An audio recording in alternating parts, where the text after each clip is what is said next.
El primer cap de setmana de desembre es va posar en marxa una nova temporada de la Ice Cross, amb la prova disputada a l'estació de Val Thorens, enmig d'un bon temporal de neu i fred. El circuit estava situat sobre el centre de congressos Leeward, a la cota 2.300 de l'estació, amb un recorregut de 330 metres ple d'obstacles i revolts.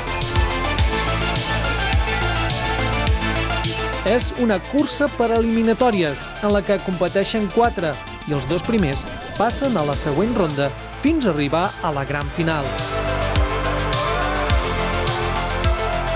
A la masculina, tot i no sortir de la millor posició, en el primer revolt ja es va posar líder el canadenc Rob Worling i va consolidar un còmode avantatge al capdavant. L'actual campió de la competició no va donar cap opció i es va imposar en la inauguració d'aquesta nova temporada.